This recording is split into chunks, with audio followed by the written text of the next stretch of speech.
We've got a happy hour favourite, an internet favourite, a YouTube favourite in Robbie Knox. Robbie Knox. I was already leaning into the microphone then, assuming it was me. What are you? What, in general? I was at a party with Oasis, wasn't I? That's it. That's one of the best stories I think I've ever heard. Okay, so later on that night, and it was after that album that had his name I can't remember, and there hadn't really been much talk about a next album or anything like that.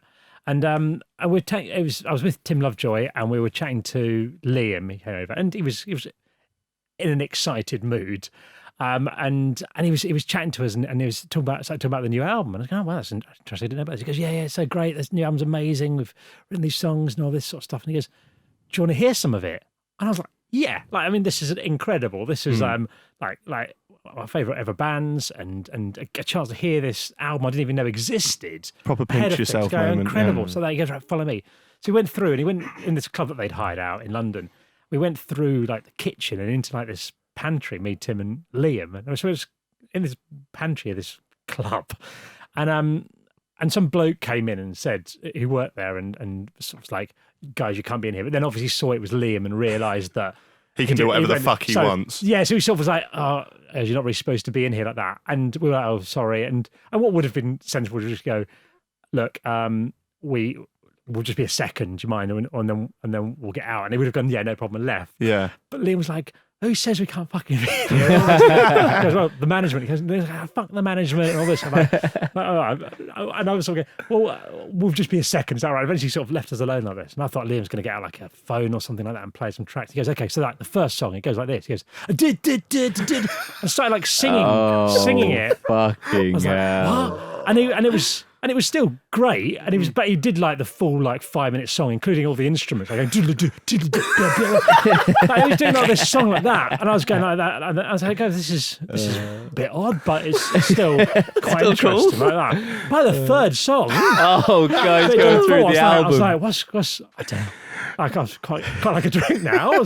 You find a book and begin to read, only to discover that it is your life. You get to the point that you're at now. Do you turn the page knowing that you are not able to change the events to come? We get a guest on here next week and they absolutely hate you and they throw acid in your face, right? I just then can't change it. You have to still get the guest on. Why are they bringing acid into the studio? Because they're cunts. They are. Next week, whoever the guest is. April Fool. Should have read the book, mate. If people listen to the audio of the podcast, it doesn't make sense. I just pretended to throw acid in Steve's face. Just had me go, ah. Brilliant. Oh, are you older than that, are you? I'm 18, but I know. I'm 42. You're in your 40s. Yeah. God. Is that a good... No, I'm very shocked. This is why we respect the opinion of him, because he's been about... Am I like Yoda? Yeah. I've been about. He's had a few Christmases, I can tell you. If your girlfriend and your mother changed bodies, and the only way to get them back to normal is to have sex with one of them, who do you choose? Welcome to a week in Norwich. So again, your girlfriend and your mum have swapped bodies. So there's an option to not do either? No, you have to do one. You have to do one. To swap the bodies back. Oh, right, that's what swaps the bodies back. Okay, Yeah. right, okay. Freaky Friday would have been a much better film. I would bang my girlfriend who looks like my mum, I guess. I can just pretend it's someone else. But then you'd spend the rest of your life... obviously never do. Yeah. You'd spend the rest of your life knowing you've slept with your mum, in a sense. It's a mental one, But it's better it? than actually sleeping with your mum. Yeah, but It's that's the thing, are you? Like, it's such a mental thing. Because they'll still sound and look like your girlfriend. It's just, you know that I don't think this one's inside- going to be your mum's favourite podcast. How did you nearly have your balls cut off? All right, well, Was it by choice? So I never really go to the doctors when I'm ill. Like, I just ignore it because Yeah. everything kind of gets better, doesn't it? I mean, not everything. Everything just kind of gets better. Everything so far has kind of got better. Like, it's very different from Tubes' interview. Everything kind of has got better historically so far for me, so I kind of ignore it. But then I woke up one day and I had like sort of pain in my testicles. It felt like they were sort of twisted around the cords, sort of thing like that. And so I went like straight to A&E because you're not messing around with that. I don't care what's wrong with that. It's like I'm sorting this right out. Yeah. So I went to I lived in Balham in southwest London at the time. And I had the choice of Tooting or Chelsea Hospital. I'm going to go Chelsea. It sounds a bit bad, doesn't it? You know, so I went there, and I was there for a few hours. I saw a succession of increasingly more attractive female doctors as the day went on. It was getting slightly more. Oh, this is a bit more embarrassing now. And this went on, and eventually they did an ultrasound on my testicles. Eventually, I saw a consultant woman who said, "You've had a thing called torsion detorsion, where basically the testicle is twisted around its cord." And it's untwisted itself, or you've sort of fiddling around has untwisted it, whatever's happened. And it still hurts because there's bruising there. But you did the right thing to do to come here, because if you don't get it sorted and you leave it, within 24 hours, the testicle can die and drop off. Oh. Like inside your scratch, it's not going to fall out. Fake trouser leg. So she said, now because it's happened once, it's more likely going to happen again. But don't worry, there's a small procedure we can do. By the way, how have I ended up talking about my testicles? I've only been about 11 minutes in. Welcome to Happy Hour. Well, she said there's a small procedure you can do that will stop it from happening. I went, that sounds absolutely fine. A small procedure, no problem at all. Just out of interest while we're here, what is this small procedure? She goes, oh, not much. All you do is come in one morning or one afternoon. We'll just give you general anaesthetic. We'll slice open your scrotum and we'll sew your testicles to your scrotum. Now, I don't know about you, but like... I'll take anything the where risk. you slice open my scrotum is a pretty major surgery. Yeah. If you're sewing my testicles or something, never mind to my own scrotum, that's like up there. Yeah. So she was like, well, otherwise your balls will drop off. So I went, all right, fine, we'll do it.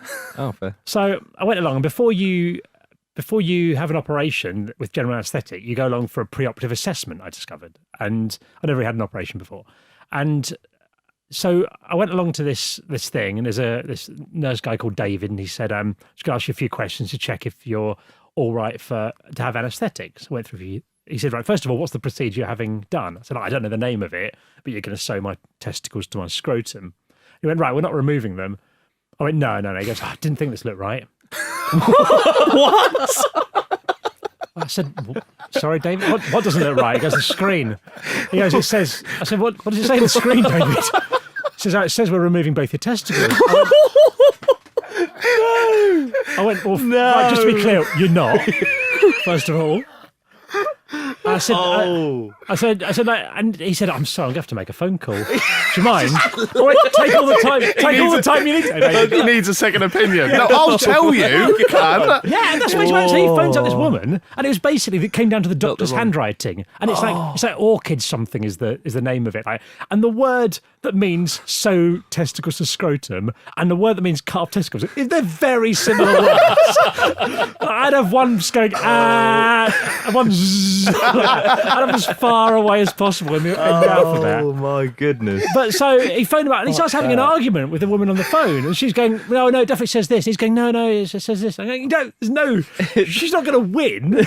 Like, there's no. Go fair enough. I can tell you who's right. It's not going to. Oh my. Well, if she's sure. So he went and he was going. Then he said, okay, sorry about that. I said, no problem. I said, imagine if that had happened. Imagine how much money you could have sued the hospital for. I was like, yeah, but also I'd have like no testicles, David. So let's maybe chalk this up as a win. He's going, oh, lucky. He's like, oh, you got it. Like, so then at the end of it, he said, all right, he said, okay, no problem recommending for anaesthetic. Have you got any questions about the procedure? I've got just one, David. Just one issue I'd like just confirming. I said, am I going to get my testicles chopped off next Thursday? And his honest answer, he said, I'd mention it on the day. Oh wow. So how are your testicles now? Well, they're fine. But Holy that was even the thing. So I went to the thing on the day, and I went in and I said, "This is," and I met with the anaesthetist. Yeah, someone, yeah. Anaesthetist. I met with him beforehand. I said, look, this is going to sound really weird, but when I came for my preoperative assessment, and he interrupted me, he went, it still said that this morning. I know we're not chopping off your testicles. So it wasn't even changed. No, not even changed. So I went, okay, Wow. that's good. But then it wasn't like when I've seen films that they put you under anaesthetic and they wheel you into a room. I walked into the room for the surgery, and then they lie you down and give you the anaesthetic there. So the surgeon, everyone was around there. So I said, look, there was like 10 people all around. I said, look, I know this is going to sound weird, but when I came before, they said they were going to chop off my testicles. So I just need to make sure you know that you're not chopping off my testicles. And the surgeon went, yeah, no. I went around everyone in the room. Right. And some guy just sort of nodded. I said, I'm sorry, I'm going to have to hear you say it. I went, no. And I talked about this since, and I thought if I was the anaesthetist or the surgeon, I'd definitely, as I was going under, just for a joke, go, right, let's get this guy's nuts off. I was in a hurricane once in America. I went on a road trip, and it was me, my friend Sally, and my friend Speedo, and we were going from Boston down to New Orleans, and we saw there was a hurricane on like there's a hurricane. Change the channel. So we check it out. So this hurricane was on, but then. So we saw on the map and we thought, well, where we're going is passing by the edge of the hurricane. So that'd be all right. We won't go near the middle. It's only like 100 miles from the middle of the hurricane. So I thought we'll go through that. So driving along, it became very obvious very quickly that the edge of a hurricane is still a hurricane. It was mental. Like that. I thought it would like die down a bit as you went further away, but it didn't. It was mental. And like at one point we were driving along and you know in a film where electric wires blow down and hit the ground and sparks come off? Yeah. That happened like 50 metres in front of our car. And at that point, like Sally in the car was crying a bit. We were driving along going, this is getting pretty bad. And it was unbelievably mental. And there were no other cars on the road. The only other time people you see were like emergency services and stuff. We're going, this is a nightmare. Wow. But all the hotels we could find were full, but with emergency services from out of state ready for the cleanup sort of thing afterwards. So people were already in. So we're going, oh no. So we're driving along like this, and we're listening to the local radio, and it was saying something like about how the hurricane's hitting Wilmington. Everyone needs to get inside now. There's a danger of dying. We're going, oh, at least we're not as bad as that place. And like a minute later, it said, welcome to Wilmington. We're like, oh no. Oh, wow. So we go there, and it was getting really bad. We went to one hotel. We sort of stopped, put off the car, and we got out, and me and Sally went in, Speedo said in the car. We went in and said, look, have you got any rooms? We went, look, we've got one room, but it's a smoking room. So you might want to go and check it out. So we went in, and this room was so rank, but there was a hurricane on. We went and looked around this room. We go, yeah, I mean, there's this here, and it sort of it smells a bit and all this stuff. We're going, yeah, okay, like that.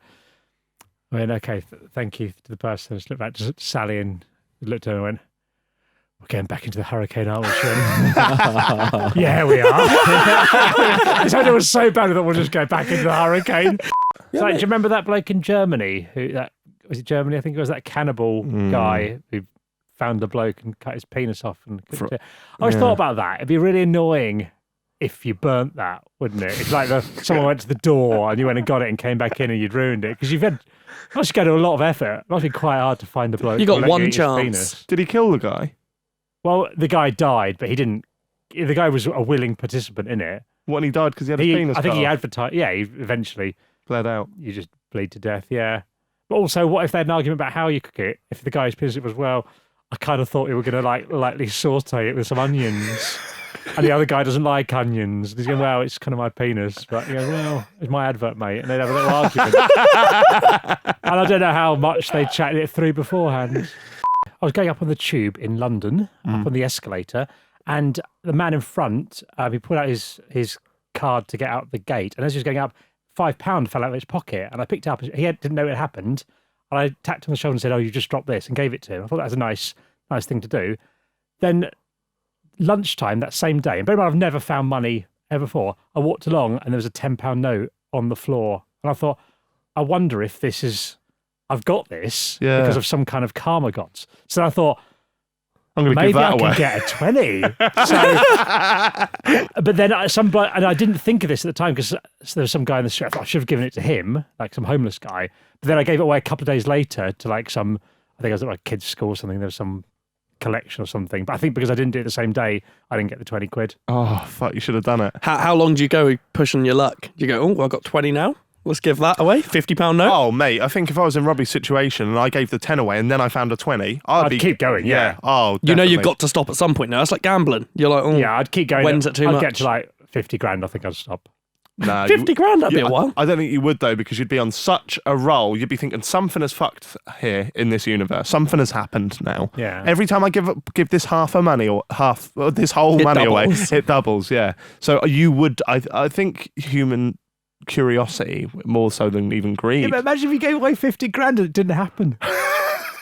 Like, because there was some bit of the rule you didn't know, the universe's rule. Maybe you had to give it away to someone with a different letter of the name, but you didn't know this was the rule. But you just happen to keep doing and that. you happened to by Yeah. chance been doing it, but then because you've given one to Derek and Dave, you've now messed it up and you don't get your money and you've just given away 50 grand for no reason. You've got to quit early enough. This is why you always lose your bets.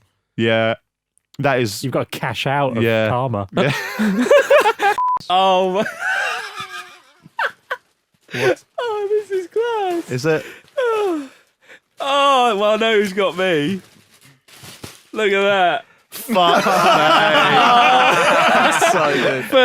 For the audio listeners, I've got a cushion with Robbie's face on that says I'm always watching. And this is going to be on my bed 100%. I can tell you actually love that. I do. Yeah. That's amazing. Can I just say that actually wasn't?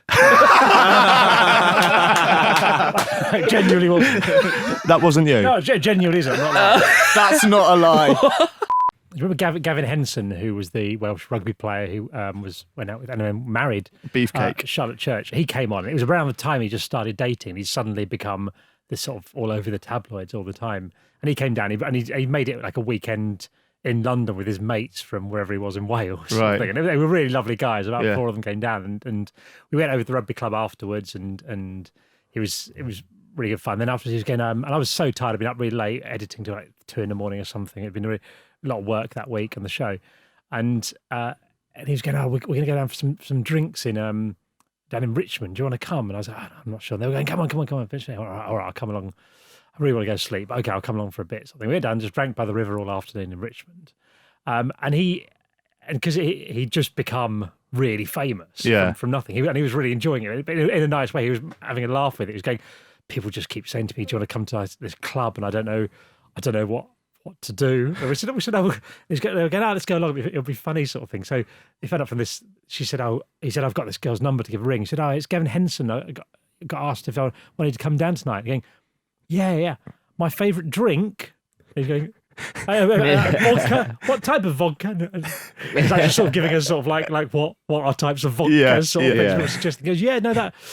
And she goes, we haven't got that. We got this. She goes, no, I suppose that will do. He was being really funny. He was being really nice. He wasn't being a knob about it at all, sort of thing. And we went out, and then we went into town. And Rocket was with me. He was at Soccer at the time, and we went out drinking. But obviously, he was getting followed around all these clubs. We went to like 6 or 7 clubs. What, with like bars fans or clubs, paparazzi? Paparazzi. And then later on, because Charlotte Church was out at the time, we ended up some club. And then we were sat around in this club, and I'd been drinking for like 12, 14 hours by this point, sort of thing. And I was sat in between Gavin and Charlotte. I'd obviously never met before or since. And they were like loads of bottles of Cristal and all this sort of around. And I was thinking, I really hope they don't want to split the bill on this. I'm in real trouble. And then I looked at my phone. And I saw on the news thing, it said the Pope had died. And I just turned to Gavin, the Pope's died. And he goes, I don't care, mate. I'm not religious. Tell Charlotte. I was like, oh no, because she'd like sung for the Pope and stuff like that. I thought, I don't worry. Oh no, I wish I'd mentioned it now. So I turned around and sort of tapped her on the leg and said, Charlotte, I was trying to I'd been drinking for 14 hours. I thought I got to put like a serious voice in because she might be upset by it. I said, I'm sorry to announce the Pope has sadly passed away. And she went, oh, right. And it sounded like the voice of an angel who had such little compassion for the pontiff. I mean, maybe she was hiding her emotion. I don't know. Yeah. Didn't seem that bothered about it. That's pretty cool. You announced the death of the Pope to Charlotte Church. Yeah. Each staff can give one free thing away a day in the shop. And yeah, Like the cash register. 1 year early on in December, we had Manny from the Stone Roses on. Stone Roses, yeah, brilliant. And he'd been on a few times. He was a really good guy. And a lot of my job was looking after the guests and taking them to the pub afterwards and making sure they got home and stuff. And I'd phone them up. So a lot of them would have my phone number and I'd have theirs. And as in phone up to arrange everything and sort that out. So we were chatting. We got on the conversation of Christmas lights, as in like lights on houses, not like the ones the council put up. And I was saying how this road near where I grew up had the best lights and all this. And Manny was arguing that Manchester, this place near him, had better lights. At the start of December, I totally forgot about this. So I'm back on the Isle of Sheppey where I grew up on Christmas Eve, and I'm walking down to the pub. My phone goes. I've got messages like from a message from Manny with loads of pictures of Christmas lights, and it just said. Check out these beauties, Merry Mythmas, love Manny. I was going, that's amazing. So obviously I made a detour, took a few back and sent them back to it. I was in the pub with my mates. I was going, I didn't mention it. I was going, that's really cool that Manny from Stone Roses sent me pictures of Christmas lights. And a bit weird. But yeah, it was a bit weird. But then, I think we might have been playing pool or something around the pool table. Everyone sort of went to the bar or the toilet or something. I was on my own. My phone rang and I answered it. There's Manny going, those are shits. Like, oh, hello, Manny from the Stone Roses calling me on Christmas Eve. But then there was no one around. So it's like, oh, okay. I've got a good story about someone mixing medication and booze. Oh, yeah. That's right. Sizzle. So this is to give you the pedigree of this story. This is my friend Stu's mate, and I've since, having been told the story and recited it many times, I've met the guy involved of it, sort of thing. But so I've had the story from him as well, but I wasn't there at the time. So this guy, I can't remember what his name is. He was going out to a wedding in Australia. He's in his mid to late 20s, and it was some friends he'd been at university with, a couple that he knew were getting married and lived in Australia. So he was travelling out there. They'd been really close together, but he hadn't seen them for like 5 or 6 years.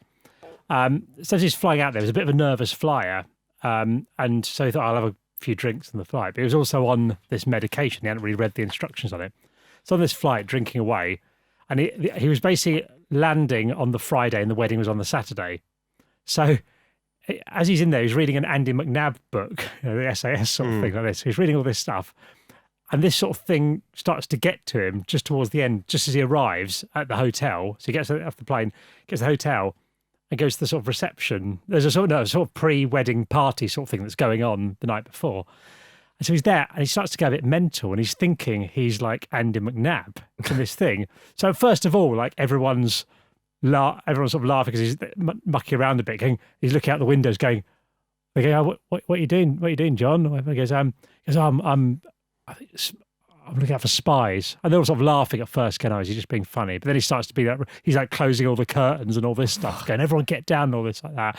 But also apparently the bride and groom of that, he didn't really know anyone else at the wedding apart from the bride and groom. And they're like, we haven't seen him for 6 years. Maybe he has like joined like MI5 or something like this. They're freaking out. He says he was going like properly mental. But he said he vaguely remembers hearing the bride crying, saying, why has he brought spies to our wedding? Like that. So they freak out. They call the police, and the police come and take away because he's obviously going mental. And they put him in this like glass cell in this police station. And it was in New Zealand, not Australia. It's in this New Zealand glass cell thing, so they can sort of keep an eye on him. So he's in there, sat on this chair, and he still thinks he's Andy McNab though. So he's thinking, I've got to escape from this place. So he says he starts doing things like timing the guards, the people walking past. But obviously there's not like a routine, but in his head he's going there waiting for the perfect moment that he could try and escape. And he says there's little bits where for a second he would snap out of it when something didn't happen as he thought. He'd snap out for a second and go back into it. So he said he waited, he goes, right, this is the moment. He just picks up this chair and threw it against the glass thing, thinking it would bounce off. This whole glass wall thing just shatters like this. Some alarm goes off, and like 20 policemen come in and pile onto him like this, like that, to get him to the floor like that. He said the next thing he remembers, he's being put literally in a straitjacket, like properly in a straitjacket, and taken off to like this sort of mental hospital or something like that, just injected with stuff and all this sort of thing. So he wakes up in the morning, it's like, not really know what's going on. He's like tied to the bed in this straitjacket and mental hospital. He feels fine now. Whatever it was, he's totally worn off, and he's like, "Oh no!" like that, and he's looking around. So some nurse comes by, and he said everyone else was like properly mental. Like, so it was like everyone else was like sort of wandering around in like a drugged daze or this, like that. And he's like, she's nurse. He goes, hi, yeah, I don't know what I mean. I'm not actually mental. And she's like, yeah, of course, mate. Yeah, don't worry. You just stay there, doctor me around a couple of hours. She has to lie there for a couple of hours in a straitjacket tied to this bed in the middle. So this is his first night. So he's there. He's there. Eventually, a doctor comes around. He says, look, and they do some tests. The doctor says that, he says, look, I've just taken this drug, this medicine. I think it must have reacted with it. The doctor goes, yeah, no, that makes sense. That is what would happen. He said, look, you're fine to go.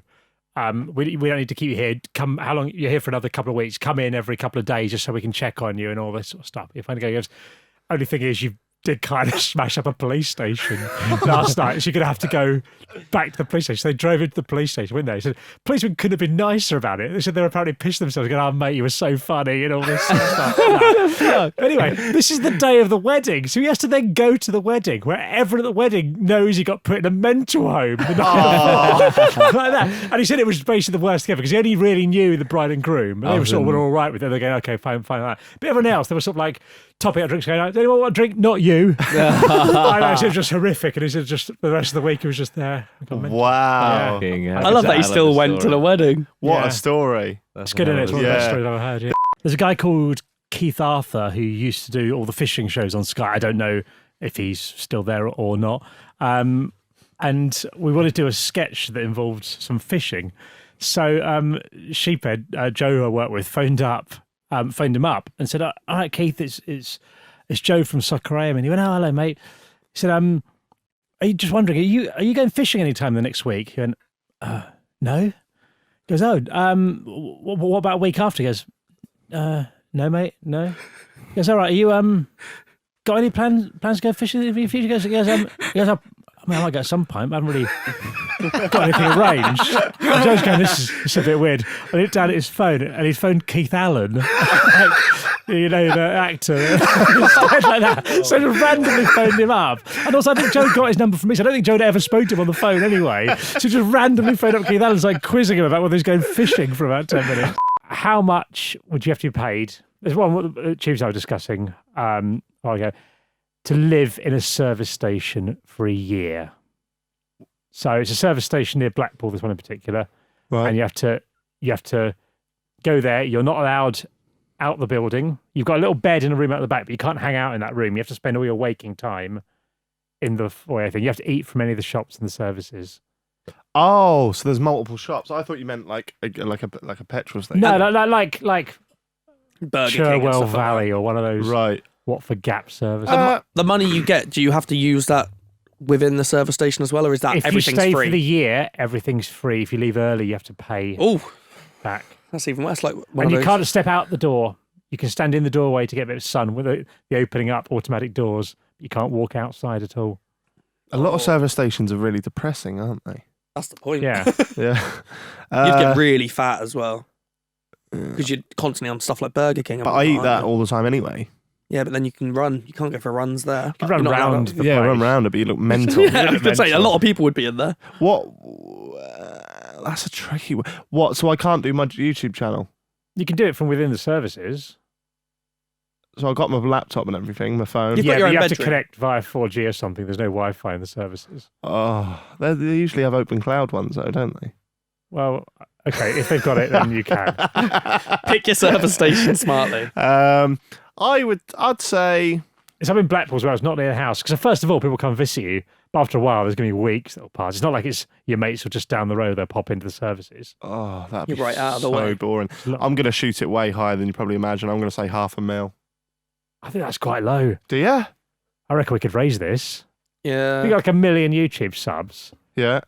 All they've got to chuck in is like 50 pence each. If you could raise £500,000, I would live in a service station for a year. Let's get a GoFundMe There we go. going. We can. This. I'm shocked. I thought you were going to say 4 mil or something. I'm shocked by this. I think we can actually sort genuinely this. think there's a possibility we could raise £500,000. All it takes is some wealthy benefactor. To hear Ricky that. Gervais has listened to this. Get everyone, just put a bit down. But how are you going to He get can match funding. How are you going to get people who run the service station to agree? Don't worry about it, mate. I will sort it. I will, I reckon it's 'cause doable. The publicity, they'll love it. Get a little office out the back or something. I do think that's. I think we can Fiona do would this. hate you. You've got to do this now. If we raise the money, you've got to do it. She could come stay over, couldn't she? Yeah, No, occasionally. she can't She's stay not allowed over. to stay. You could have sex with her in the toilet. Oh, yeah, 'cause you're not allowed in your bedroom She can't during the come to day. your room. No. Yeah, £500,000. There we go. Right, let's get. What's yours, £1 million? Oh, no. More, I don't. What- Yeah, a meal. Yeah, I do it for a meal. You've got kids involved. Yeah. That's why it's That's lower. it. Yeah, I'd pay a meal.